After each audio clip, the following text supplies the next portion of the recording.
வணக்கம் தோழர்களே, நான் சுந்தரவள்ளி. தமிழ்நாட்டை உலுக்கிய ஒரு லாக்அப் டெத், ஜெயராஜ் பெனிக்ஸ் உடைய லாக்அப் டெத். அதுல நேத்து தீர்ப்பு சொல்லப்பட்டிருக்கு. 30ஆம் தேதி தீர்ப்புல என்னென்ன தண்டனைன்னு அறிவிக்க போறாங்க. நேத்து முக்கியமான குறிப்புல தீர்ப்பை சொல்லி இருக்கிறார்கள். காவல்துறையில இருந்த 10 பேரை கொத்தா தூக்கி உள்ள போட்டிருக்காங்க. வெளியவே வர முடியாத ஒரு சூழலை உருவாக்கி இருக்கிறது. இந்தியாவே வியந்து பார்க்கிற ஒரு தீர்ப்பு கிடைச்சிருக்கு. என்ன நடந்தது தோழர்? உங்களுக்கு நல்லா ஞாபகம் இருக்கும், கொரோனாவோடு நாம் போராடிட்டு இருந்தோம். 2020 லேசா லாக்டவுன்ல கொஞ்சம் நமக்கு தளர்வு கொடுத்தாங்க. லாக்டவுன்ல தளர்வு கொடுத்திருக்கும் போது 10 மணிக்கு மேல கடைகள்லாம் திறக்க கூடாதுன்னு சொல்லிட்டு இருந்த காலகட்டம் அது. அதுல ஜெயராஜ் பெனிக்ஸ் கடுமையாக அடித்து கொல்லப்பட்டார்கள் காவல்துறையால. ஒரு 1/4 மணி நேரம் கடையை கூட திறந்து வச்சுட்டாங்களாம். இருக்கலாம், அவங்க ஒரு செல்போன் கடை வச்சிருந்தாங்க. எல்லாரும் செல்போன் வாங்குற அளவு காசெல்லாம் கிடையாது. அப்போ கஞ்சிக்கே இல்லாம அலைஞ்சோம். ஒருத்தன் சார்ஜராவது வாங்க மாட்டானா, ஒருத்தன் ஏதாவது ஒரு சிம் கார்டாவது வாங்க மாட்டானு உட்கார்ந்து இருப்பாங்க. பாவம் அந்த குடும்பம் 10 ரூபா கிடைக்காதா அப்படின்னு நொந்து போய் உட்கார்ந்து இருந்திருக்கும். முன்ன பின்ன ஆச்சுன்னா சொல்லி சரி பண்ணுங்க. இல்ல அதுக்கு என்ன தண்டனை கொடுக்கணுமோ அந்த பிரிவுல நீங்க எழுதி அவங்கள கோர்ட்ல நிப்பாட்டி கேள்வி எழுங்க தானங்க. நீங்க ஹெல்மெட் போடலையா, அதுக்கு 1000 ரூபாய். நீங்க ஆர்சி புக் இல்லாம போறீங்களா, அதுக்கு இவ்வளவு தண்டனை அப்படின்னு ஒரு தண்டனை இருக்குல்ல. அதுதானே நேர்மை. சட்டம் கொடுக்கிற தண்டனை தானே நீங்க இம்ப்ளிமெண்ட் பண்ணணும். ஆனா நீங்களா கையில லத்தி எடுத்துக்கிட்டு துப்பாக்கி எடுத்துக்கிட்டு தண்டனை கொடுக்கறோம் அப்படின்னா யாரு நீங்க?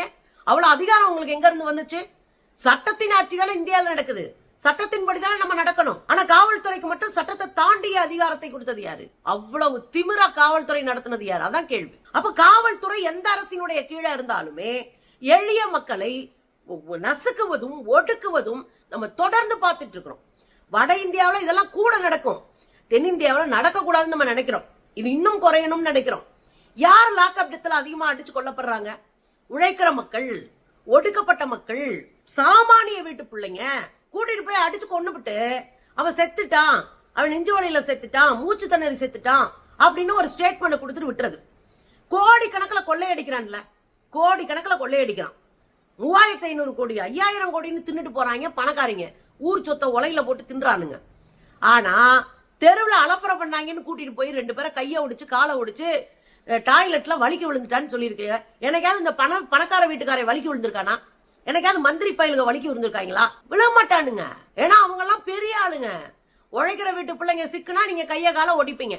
இன்னொன்னு ஞாபகம் வைங்க, இந்த என்கவுண்டர் கஸ்டடி டெத்தெல்லாம் நம்ம எதிர்க்கணும். ஏன் தெரியுமா? நாம உணர்ச்சி வசப்படுறதுனாலதான் நம்ம சந்தோஷப்படுத்துற மாதிரி இதெல்லாம் செஞ்சுட்டு இருக்கோம் காவல்துறை. நாம என்ன கேட்கிறோம்? தூக்குல போடு, தூக்குல போடு, தூக்குல போடுன்னு சுட்டு கொண்டுன்றோம். அதை அவன் செய்வான். ஏன்னா நம்ம அதானே எதிர்பார்க்கிறோம். அப்ப எளிய மக்கள் இப்படி சாகும் போதுதான் நமக்கு மூளை உரைக்குது. ஐயோ நம்ம சொல்லியே இவன் அப்படி ஆக்கி வச்சிருக்கோமேனு. அதனால நாம இந்த லாக்அப் டெத்துக்கு எதிராக கடுமையாக நடந்துக்கணும் அப்படின்றதான் இந்த நம்ம இந்த கேஸ்ல தெரிஞ்சுக்கிறது. ஒரு அப்பா பிள்ளை சாத்தான்குளம் தூத்துக்குடி டிஸ்ட்ரிக்ட் கடை வச்சிருக்கிறாங்க. கடை அடைக்க லேட் ஆகி போச்சு, வாங்க போலீஸ் ஸ்டேஷனுக்கு வாங்கன்னு கூப்பிடுறாங்க. 2 பேர் தனித்தனியா போற சிசிடிவிலாம் நீங்க பாத்துருப்பீங்க. உள்ள போனவங்க வரல, கேட்டிருப்பாங்களா இருக்கும். போலீஸ்காரங்களாம் ஏத்து கேள்வியே கேட்க கூடாதுங்க, கையை கட்டிக்கிட்டு சொல்லுங்கய்யா அப்படின்னா அப்படியே நான்லாம் பெரிய புடுங்கி அப்படின்னு அவங்க வேடிக்கை பார்ப்பாங்க.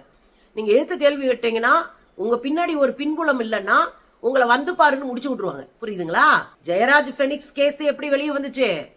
அவங்க வணிகர் சங்கத்துல உறுப்பினர், ஒரு சங்கம் இருந்துச்சு. வணிகர் சங்கம் ரோட்ல உட்கார்ந்துருச்சு கொரோனான்னு கூட பார்க்காம. அதனால இந்த கேஸ் இந்தியா முழுவதும் தெரிகிற ஒரு கேஸா மாறுச்சு. இல்லாட்டினா அதுக்கு வாரம் அடிக்கப்பட்டு 10 நாள்ல செத்து போன சின்ன பையன் மாதிரி தெரியாம போயிருக்கும் இந்த கேஸ். இப்படி பல கேஸ் தெரியாம போனதுனாலதான் இவங்களுக்கு துளிர் விட்டு போச்சு. நம்ம அடிச்சு கொள்ளலாம், எவன் கேட்பான் அப்படின்னு.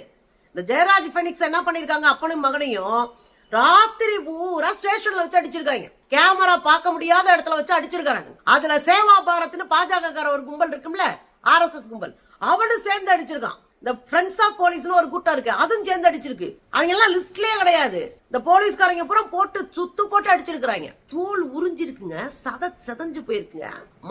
மலைக்குடல் வழியா குச்சியா விட்டுருக்காங்க. கொடூரமான சித்திரவதைங்க.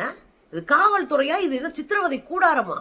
இது பெரிய அளவுல வருது. கடைசியில பார்த்தா போய் கோவில்பட்டி கிளை சிறையில போடுறாங்க. போட்டா அங்கேயும் வச்சு அடிக்கிறானுங்க. கடைசியில பாத்தீங்கன்னா 5 மணி நேரம் இடைவெளியில அப்பனும் மகனும் செத்து போறாங்க.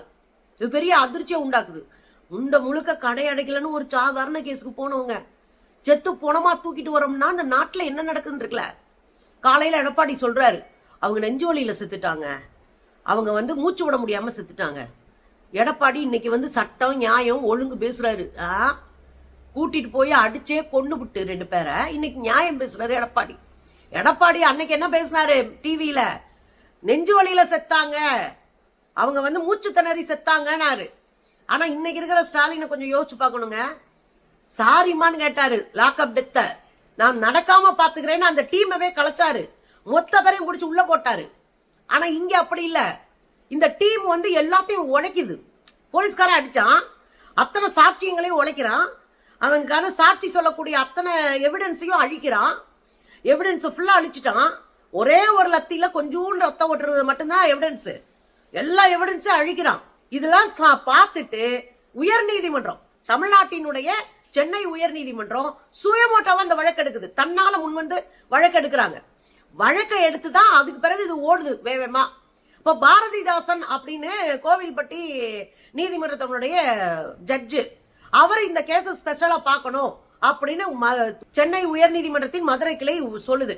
இவரும் போறாரு. போனா ஒரு நீதிபதி என்ன பண்ணிருக்காங்க, யார் நீன்னு கெட்ட வார்த்தை திட்டிருக்காங்க, அடிக்க வந்திருக்காங்க, வேலை செய்ய விடாம எல்லாத்தையும் பண்ணிருக்காங்க அந்த போலீஸ்காரங்க 10 பேர். அதெல்லாம் வீடியோ வெளியே வந்து பெரிய பிரச்சனையாயி போய் நீதிமன்றம் டென்ஷன் ஆயிடுச்சு. அதுக்கப்புறம் இவங்க 4 பேர் 3 பேருமா 5 பேருமா போட்டு கடைசியில 10 பேர் அரெஸ்ட் பண்ணப்பட்டானுங்க. அதுல ஒரு ஆள் மண்டையை போட்டுருச்சு, 9 பேர் இருக்குது. இந்த கூட்டத்துக்காக வெளியே இறங்கி அவங்க பொண்டாட்டி பிள்ளைங்க வரையும் போராடினாங்க, எங்க வீட்டுக்காரெல்லாம் காப்பாத்துங்கன்னு. அதுல 3 பேர் ரொம்ப முக்கியமான ஆட்கள். அவங்க இல்லைன்னா இந்த கேஸை நீர்த்து போயிருக்கும். 2 பெண் காவலர்கள், அதை பார்த்த 2 பெண் காவலர்கள், ஒரு சப் இன்ஸ்பெக்டர், இந்த 3 பேர் தான் இந்த வழக்கை தீர்மானித்தவர்கள் சொல்லலாம். ரேவதி, பியூலா இந்த 2 பெண் போலீஸ், ரவிச்சந்திரன் ஒரு ஆண் போலீஸ், அவர் சப் இன்ஸ்பெக்டரா இருக்காரு. இவங்கெல்லாம் வந்து ஸ்டபானா நின்று அவ்வளவு நெருக்கடிகளுக்கு இடையில கவனமா அவங்க வந்து இங்க நடந்த விஷயங்களை நீதிமன்றத்துல சொன்னதுனாலதான் இந்த கேஸ் ஸ்ட்ராங் ஆச்சு. இல்லன்னா இந்த கேஸ் அன்னைக்கே உளுத்து போயிருக்கும். இந்த போலீஸ் ஸ்டேஷன் இருக்கு பாருங்க, இந்த போலீஸ் ஸ்டேஷனுடைய இன்ஸ்பெக்டர் ஸ்ரீதர், நான் வந்து நான் அப்ரூவரா மாறிடுறேன். யாரு? இந்த இன்ஸ்பெக்டர் தான் தலைமை. அவர் வந்து அப்ரூவரா மாறிடுவாராம் போலீஸ்காரங்களை கோர்த்து விடுறதுக்கு. நான் அப்ரூவரா மாறினேன் அப்படின்னா ஃபெனிக்ஸ் குடும்பத்தினர் அந்த வேலையெல்லாம் இங்க வச்சுக்கிறாதுன்னா நீ அப்ரூவரா மாறக்கூடாது அப்படின்ட்டாங்க. அதே மாதிரி நீதிமன்றமும் அந்த வேலையெல்லாம் வச்சுக்கிறது போ அப்படின்னுச்சு. சிபிசிஐ இந்த கேஸ் ஒப்படைக்கிறாங்க. அதுக்கப்புறம் சிபிஐ கிட்ட ஒப்படைக்கப்படுது. மொத்த கூட்டத்தையும் அரெஸ்ட் பண்ணி உள்ள போட்டாச்சு. இதுல ஒரு உண்மையை சிபிஐ சொல்லிருக்குங்க. அடிக்கிறாங்கல்ல, அடிச்ச உடனே தசைகள்ல இருந்து ஒரு அமிலம் சுரக்குமா, அந்த அமிலம் போய் கிட்னி அடைச்சிருமா. அடைச்சிச்சுன்னா அப்படியே அவங்க ஒண்ணும் இல்லாம அப்படியே செத்து போறதுக்கு அதுவே ஒரு காரணமா இருக்குமா. அப்போ இவங்களை ஹாஸ்பிட்டலுக்கு தூக்கிட்டு போயிட்டு அவங்க கிட்னியை சரி பண்ணி, அதாவது டயாலிசிஸ் மாதிரி ஏதாவது பண்ணி கொஞ்சம் அவங்களை ரெக்கவர் பண்ணியிருந்தோம்னா காப்பாத்திருக்கலாமா. ஆனா அவன் பண்ணவே இல்லை. அவங்களுடைய ரத்த சிந்தி கிடக்கான் ஸ்டேஷன்ல. அவங்க ஜட்டியை கழட்டி அதை வச்சே துடைக்க சொல்லியிருக்காங்க. எங்க நீங்க சினிமா பாக்குற மாதிரி நடந்திருக்குங்க. அடிச்சு தோலை உரிச்சுட்டாங்க. பின்னாடி உட்கார இடத்துல தோலை இல்ல. அவன் மலைக்குடலுக்குள்ள குச்சியை விட்டு சொறி இருக்கிறானுங்க. இதெல்லாம் தாண்டி சிந்தின ரத்தத்தை அவன் ஜட்டியை வச்சு துடைக்க விட்டுருக்கான். இது காட்டு மிராண்டிகள் கூட செய்ய மாட்டானுங்க. இந்த 9 பேர் குடும்பம் எல்லாம் கூச்சமே இல்லாம எங்க வீட்டாளுங்கன்னு போராடுது. அடிச்சு உள்ளதுல இருக்கணும் ஆக்சுவலா குடும்பம். இந்த கேஸ் நடந்துட்டு இருக்குங்க. PM பிரகாஷ் அப்படின்னு ஒரு நீதிபதி, 4 நீதிபதிக்கு மேல இந்த கேஸ் விசாரிச்சுட்டாங்க. இந்த PM பிரகாஷ் அப்படின்ற நீதிபதி என்ன பண்ணாருன்னா, காவல்துறையை இழுத்து மூடுங்கட்டாங்க. அந்த ஸ்டேஷனவே மூடுங்க. வருவாய்த்துறை கண்ட்ரோல்ல அது வந்துருச்சு.